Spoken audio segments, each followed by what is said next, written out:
Graça e paz, Deus abençoe a todos. Estamos falando sobre o livro de Apocalipse e estamos falando da revelação e das expectativas. As expectativas na vida daqueles que creem na palavra profética. Tá? A maneira como nós entendemos, a maneira como nós interpretamos, a maneira como nós aceitamos, a maneira como nós nos dispomos a viver, ela acaba revelando também qual é a nossa expectativa, a nossa esperança ativa em relação à maneira como Deus cumprirá as suas promessas. Sendo a palavra de Deus inspirada, ela é suficiente. Ela é suficiente para o preparo, ela é suficiente para o ensino, ela é suficiente para a correção, ela é suficiente para a libertação, ela é suficiente para a cura. A palavra de Deus é a fonte do conhecimento necessário e suficiente para que a vida do cristão seja moldada segundo a vontade de Deus. Isso é óbvio, não dispensa o conhecimento, a sabedoria humana conferida a todos. Não é uma questão de repudiar o conhecimento humano, a sabedoria secular, por assim dizer. Não é isso. Não é isso. É saber aceitar os limites do conhecimento e da sabedoria. Eu ainda encontrei algumas pessoas que têm dificuldades com relação à, à aquisição do conhecimento formal, acadêmico, por assim dizer. Alguns ainda imaginam que isso, de alguma forma, pode agredir a sua fé, a sua confiança, a sua esperança em Deus. Olha, a esperança, a fé, a expectativa, ela é libertadora, ela é redentora, ela nos conduz para além das limitações impostas pelo conhecimento humano, pelo conhecimento secular, pela sabedoria disponível a todos, tá? Então a fé não significa estar aquém, mas a fé significa a possibilidade de transpor as limitações e as barreiras. É necessário algum conhecimento extra-bíblico? É claro que é, no que diz respeito à organização do pensamento, da estrutura mental, uma, uma compreensão mínima dos eventos históricos, especialmente da história, alguma coisa da história da humanidade, da história de Israel, da história da igreja, tá? Isso daí não tem como evitar. O onde, o quando, o como, a geografia, a história, a arqueologia e a sistematização da revelação, que é a teologia, ou a dogmática. A teologia já foi muito mais séria e muito mais respeitada enquanto ela se propõe a ser a apresentação sistemática dos dogmas, da crença da igreja. Com a sistematização, com o apoio da filosofia, uma parte da teologia, ela, ela tem uma influência maior desses contornos psicológicos, mas ou filosóficos, e também da psicologia, sociologia, mas, por outro lado, há uma influência da teologia sobre todas essas áreas, e há uma resposta, e há um retorno. E esse retorno, muitas vezes, é em termos de questionamento e de confronto. O cristão tornou-se muito sensível, e a erudição cristã ainda, ainda se esconde atrás de alguns conceitos que já foram vencidos e superados. A palavra de Deus é verdadeira, é santa, é pura, ela é eficaz. Mas isso não significa que nós não possamos ou não devamos ser questionados ou confrontados, quando a realidade não encontra não encontra respaldo para as nossas expectativas ou afirmações, tá? Estou dizendo o quê? Não existe, não existe homem inquestionável. Não existe estudo inquestionável. Não existe compreensão completa e absoluta da revelação, tá bom? Não tem ninguém que compreendeu, que entendeu tudo, que é capaz de interpretar tudo de acordo com o que a palavra de Deus propõe ou revela, porque o propósito de Deus, o propósito do Espírito Santo é criar a expectativa correta, é criar o modo correto de agir e reagir aos eventos, conforme está registrado na palavra de Deus.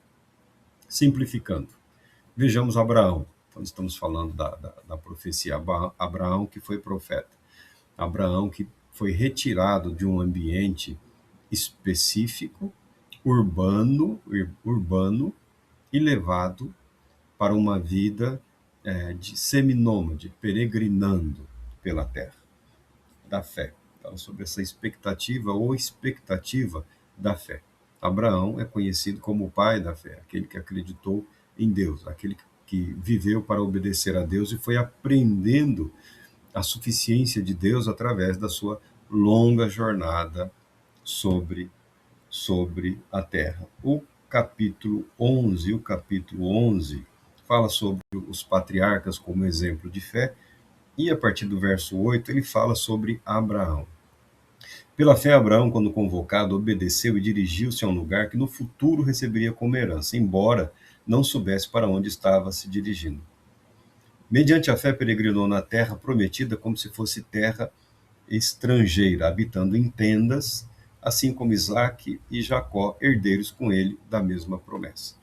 Portanto, aguardava alcançar a cidade que tem alicerces magníficos, da qual Deus é o arquiteto e edificador.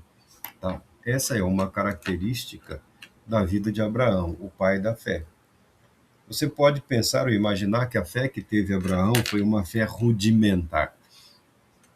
Infelizmente, alguns chamados eruditos retratam, retratam os patriarcas, retratam os santos, retratam os apóstolos como se fossem homens das cavernas, seres brutos, incapazes de compreender o ambiente no qual estavam vivendo e como se eles fossem capazes de produzir o que quer que fosse no tocante à espiritualidade.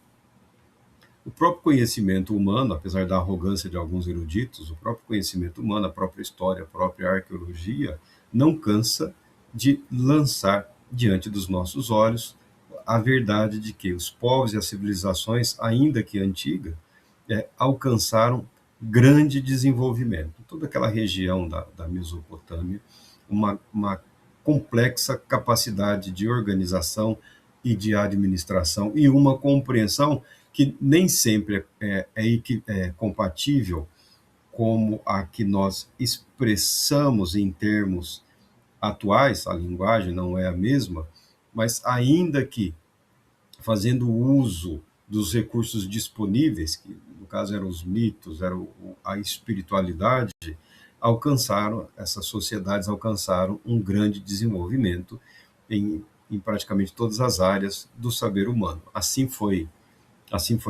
no Egito, assim foi na Babilônia, assim foi na Assíria, assim foi em Ur dos Caldeus, assim foi em todo lugar em que a civilização floresceu. E a civilização humana floresceu como um todo, em momentos muito próximos, em todo o planeta. Ainda que nós não tenhamos tempos ou recursos para estudarmos todas as grandes civilizações do passado. O fato é que, mesmo construindo ou desenvolvendo civilizações complexas, elaboradas, com conhecimento, com sabedoria, a história humana mostra que o ser humano invariavelmente fracassa. O ser humano invariavelmente não é capaz de ultrapassar os seus próprios limites físicos, morais, psicológicos e espirituais. Ou seja, o ser humano não é capaz de redimir a si mesmo. A expectativa em relação a um Salvador, ela está presente em todo o contexto histórico da humanidade. E Abraão é esse homem que ouviu e atendeu.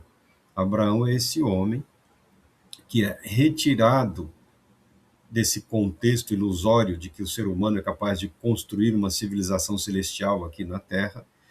As civilizações antigas são os primeiros traços do que alguns teólogos tentaram elaborar tempos atrás, e hoje ainda é muito comum aqui no Brasil, da teologia da libertação, né? De que a nós compete a construção do reino de Deus na machadada, na tijolada, com guerras, revoluções e movimentos políticos, sociais e econômicos. Isso não é nenhuma novidade. Está em queda, porque que gera um declínio espiritual. A teologia da libertação, muito embora em queda, ela pariu a filosofia da libertação, a sociologia da libertação, a psicologia da libertação, ou seja, a secularização das expectativas do espírito humano, tá? Isso você encontra em termos de civilização.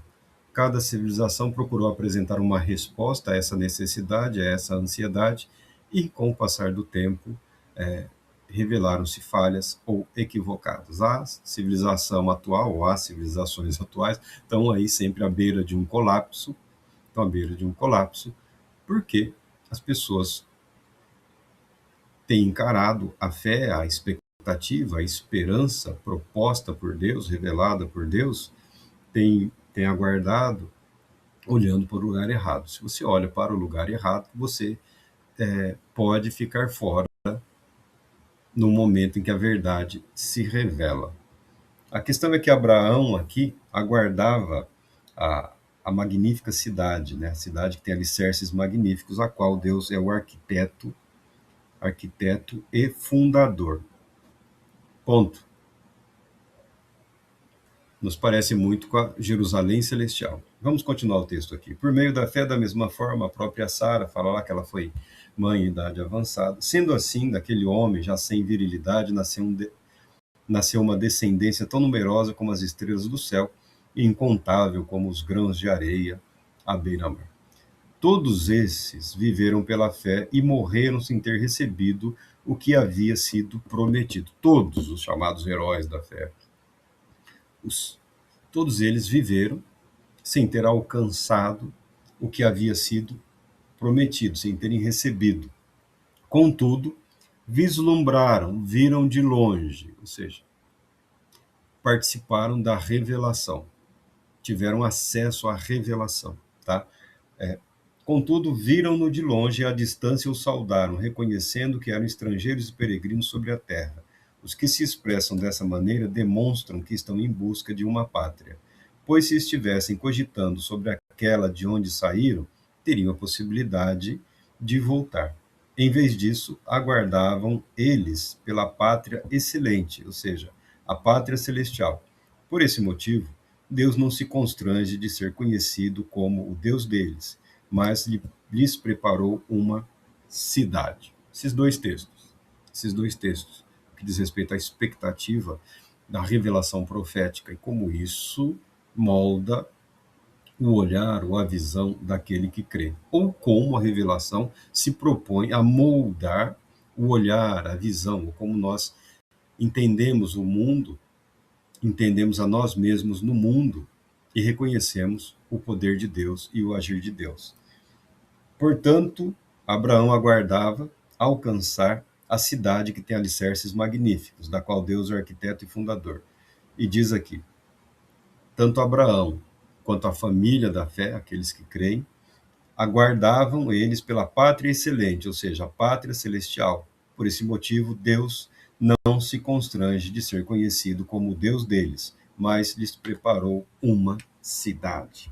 Preparou a todos os que creem uma pátria, uma cidade, a chamada pátria celestial. A cidade celestial, da qual a Bíblia fala, sem nenhum rodeio e sem a preocupação de muitos detalhes, e é descrito em parte no livro de Apocalipse, com todas as figuras que são comuns à revelação, dada a limitação da mente humana e do conhecimento humano no tocante a como Deus age. Então, há uma série de figuras, há uma série de símbolos que impõem um limite que se adapta à mente, à consciência humana, porque o objetivo é revelar, o objetivo é afirmar, o objetivo não é transportar o profeta ou o vidente para o ambiente futuro ou para o tempo futuro, muito embora ele viva em si mesmo aquela experiência como atual, como se ele estivesse passando por tudo aquilo que ele está vivendo espiritualmente. Um estado de consciência aumentado, ampliado, E ele, protegido nesse estado de consciência incrivelmente aumentado e ampliado, protegido pela graça de Deus, que se manifesta na figura de um ser angelical que participa, que comunga dessa visão, tá? Abraão, o pai da fé, aguardava, diz a Bíblia, o escritor aqui de Hebreus, que eu cada vez mais tenho certeza de que não tem o nome do autor, porque foi o apóstolo Paulo escrevendo para os judeus, pregando o evangelho de Cristo Jesus para os judeus, numa linguagem que tem os contornos da expressão de fé judaica, né, que fala do sacerdócio, principalmente. Eu entendo que é o apóstolo Paulo, porque é de uma profundidade também magnífica a carta aos Hebreus. A igreja costumou, por uma questão histórica, a se debruçar sobre a justificação pela fé na carta, que é o tema, o coração da carta de Paulo aos Romanos. Mas na, na carta aos Hebreus você tem Jesus, o Cristo, o sumo sacerdote da humanidade, exaltado diante de Deus por nós intercedendo, tá? Então a carta aos Hebreus ela é fantástica, ela é extraordinária, ela é magnífica. Abraão aguardava algo como um lugar, como uma cidade ou como uma pátria, como sendo resposta à sua expectativa criada na sua mente e no coração pelo agir de Deus. E ele aguardava algo que somente Deus podia realizar. Essa é a essência da fé. O que você pode, o que você deve fazer, faça. O que está ao seu alcance, não economize. Não economize. Não se economize, não se poupe. Não se poupe em relação à vida, não se poupe em relação à fé, à alegria, à sua família, não se poupe, não fica esperando a aposentadoria, tá bom? Não, viva e viva intensamente. O problema é quando fala para alguém viver intensamente, alguns já mergulham em áreas aí que são perigosas, né? Você vai nas praias lá, tem alerta lá, ó, impróprio para o banho, né? Ou então você vai chegar, já tem lá, interditado, perigo, em alguns lugares lá, não banhe, não vá até as águas, porque tem lá os seus riscos. Mas viver intensamente não é o mesmo que viver perigosamente ou irresponsavelmente, tá? Então, nós somos convidados a vivermos a nossa fé de uma forma intensa, de uma forma intensa. Você pode aceitar as frustrações e as decepções como uma tentativa de alcançar os seus próprios limites em relação àquilo que você acredita, tá? Recusar-se a viver, recusar-se a orar, recusar-se a clamar, recusar-se a buscar, recusar-se a se alegrar em Deus por todo o bem que ele realizou, não fará bem nenhum a quem quer que seja. A visão materialista da fé cristã é uma visão desgraçada, é uma visão miserável e é uma visão que não traz alegria, não traz paz e não traz redenção, não traz salvação, porque a Bíblia declara que o amor ao dinheiro é a raiz de todos os males. A teologia da libertação, a materialização de conceitos espirituais, sob a perspectiva político-social e econômica, não trouxe salvação nenhuma. A chamada teologia da prosperidade, que é a ganância disfarçada de teologia, também só promoveu desgraça. Você pode ver aí a lista de pastores, igrejas, ministros, ministérios, isso e aquilo, amarrados aí todos dentro de um mesmo saco, tá? E aí gastando o que tem para tentar ficar fora das delações, das listas, pedindo favores, correndo atrás de Satanás, beijando os pés de Satanás, para tentar se livrar da vergonha, da humilhação, do constrangimento, da roubalheira que tem sido promovida, do desvio de dinheiro, de recursos ou do mau uso dos recursos adquiridos pelas igrejas ou dos conluios com organizações e entidades espúrias. Eu acho que você devia ter medo do constrangimento e da vergonha no dia final de Cristo Jesus, quando ele dirá para alguns: não, não sei quem você é. Não, aliás, dirá para uma multidão: não vos conheço. Nós estamos falando de expectativa e de frustrações em relação às visões, ou da expectativa em relação a como Deus cumpre a sua palavra, a sua revelação.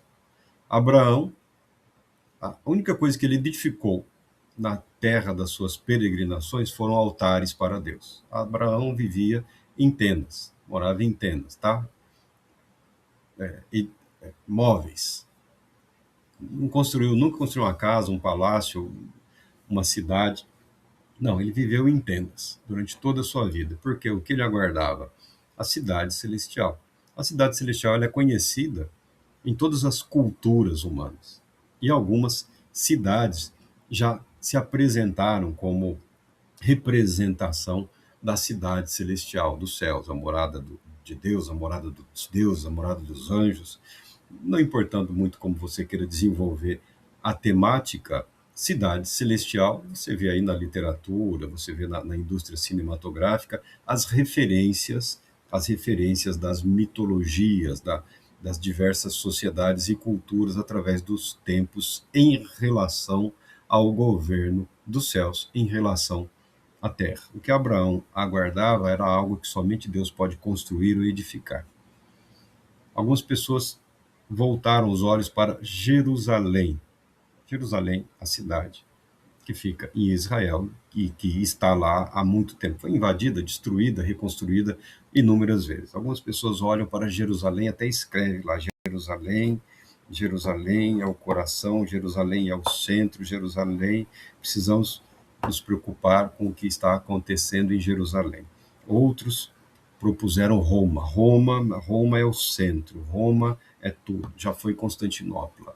Alguns já propuseram uma, uma, uma cidade na Holanda, outros propuseram uma cidade na Suíça. Não, é essa, é aqui não, é o coração da reforma, é a Nova Jerusalém, praticamente. Há quem já propôs lá Washington, por mais bizarro que seja, há quem propôs Washington seria a cidade das colinas, como que a Nova Jerusalém, de onde tá, você pode, é até ridículo, mas para nós hoje com o tempo, na época teve tudo isso. O Brasil não, o Brasil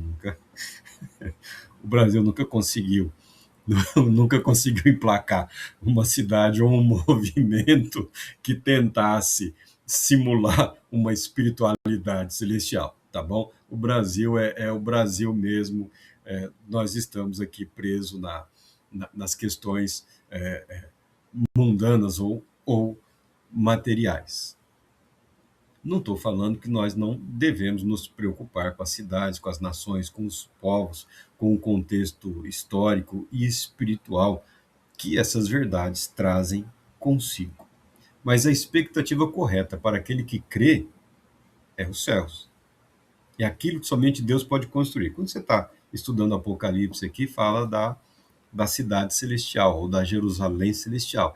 Aí você, como eu trabalhei muito tempo com pessoas, trabalhei muito tempo, 30 anos na polícia, você aprende a ouvir e você aprende a ler um pouco, né, de algumas, não só algumas expressões, ou como a tentativa de ausência de expressão, né, aquela tentativa de não demonstrar a dificuldade que está sofrendo. Então, quando fala da Jerusalém Celestial, muita gente faz aquela não dá para deixar de ver. Não dá para deixar de ver. A pessoa fala: eu não acredito nisso.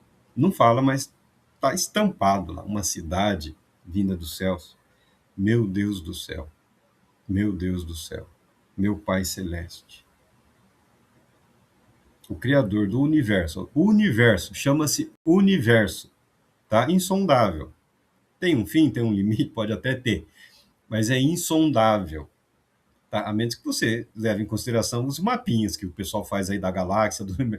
Vem cá, o cara se perde quando ele sai do bairro onde ele vive e se acredita que o sujeito tem um mapa do universo. Então, Deus é o criador do universo. O universo foi criado através dele. A palavra de Deus, o verbo de Deus. A humanidade é criação de Deus. A humanidade é criação de Deus. O impossível, o inimaginável, o inconcebível, um mistério. O verbo eterno se fez carne, se fez homem, se fez humano e habitou, viveu entre nós. Viveu, morreu, ressuscitou, ascendeu aos céus e consigo a humanidade de Cristo Jesus permanece glorificada e exaltada. Essa é a nossa confiança, essa é a nossa esperança. Ele realizou pela humanidade o que a humanidade não foi capaz de realizar por si mesma.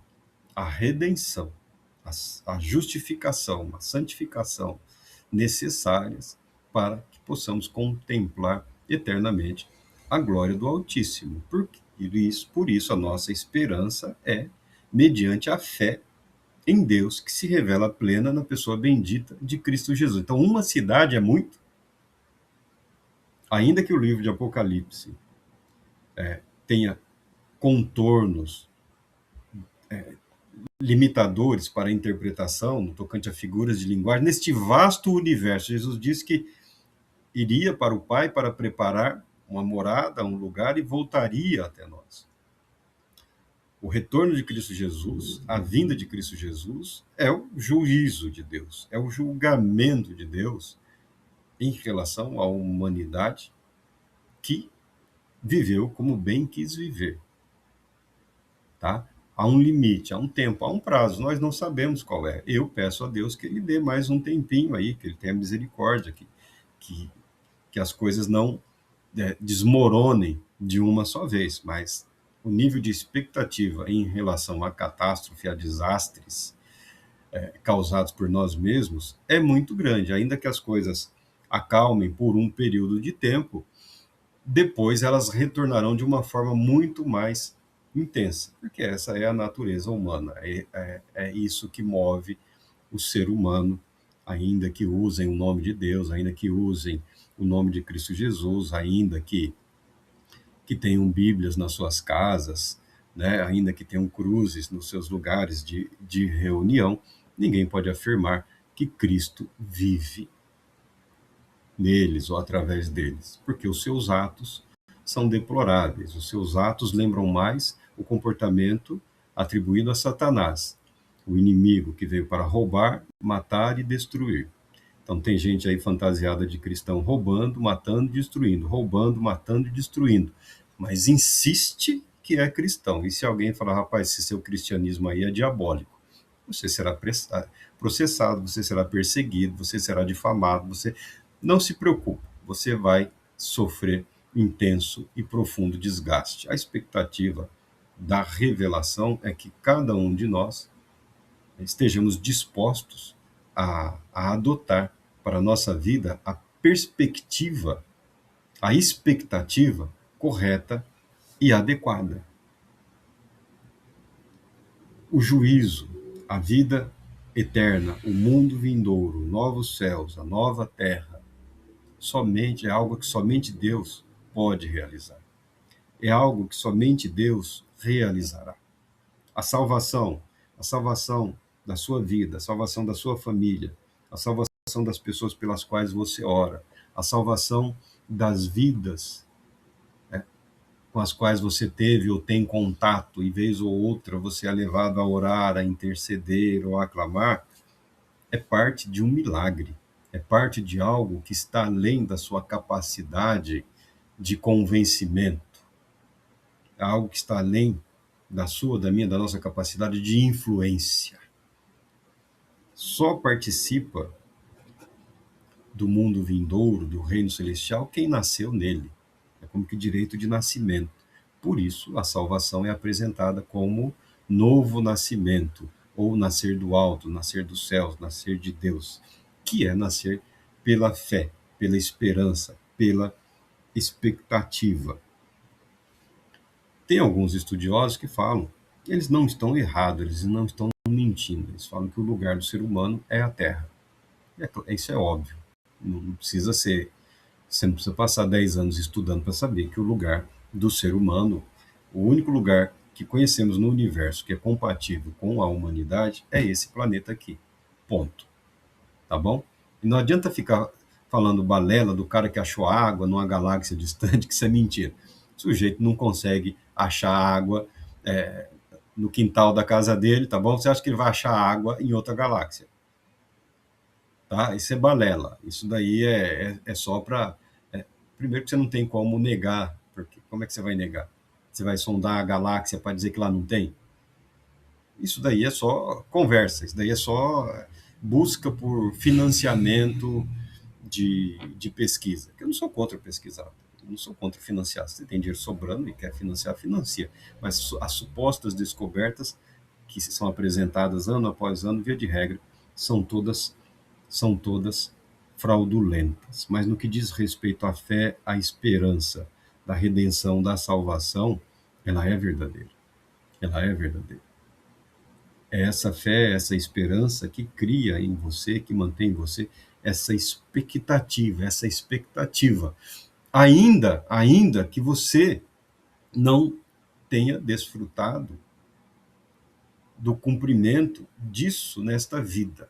A sua expectativa não está equivocada necessariamente. A sua expectativa no tocante à manifestação do poder de Deus para a salvação e para a elevação ou para a participação no reino eterno de Cristo Jesus, ela deve estar voltada para o fato e para a verdade contida na revelação da palavra de Deus. Que isso tudo somente Deus pode realizar. A cidade que você espera, a vida que você aguarda, o cumprimento de todas as profecias, de todas as promessas, estão em Cristo Jesus e se manifestarão de forma plena e absoluta com a vinda dele, com o retorno dele, inclusive uma morada celestial. O nosso lugar não é equivocado, mas a terra, quem está defendendo que é a terra, não é nos céus, que é a terra, não está equivocado, só não está lendo com o devido cuidado. Porque a Bíblia fala que, num determinado momento, toda a criação será transformada e haverá uma sobreposição ou uma restauração de toda a criação, que é chamado de novos céus e nova terra. Nós que somos unicamente compatíveis com a terra, estaremos também compatíveis com a glória celestial. Então, essa aparente distância será rompida. Participaremos da glória de Deus, do reino de Deus, em toda a sua plenitude. Que não adianta tentar falar, porque nós vamos apenas conjecturar. Mas o fato é que a sua esperança, a sua expectativa, não será frustrada. Não permita ser abalado. Volte a olhar para o lugar certo, para Cristo Jesus, que está nos céus e dos céus virá, dos céus retornará para a plena manifestação da sua pessoa, da sua graça e revelação do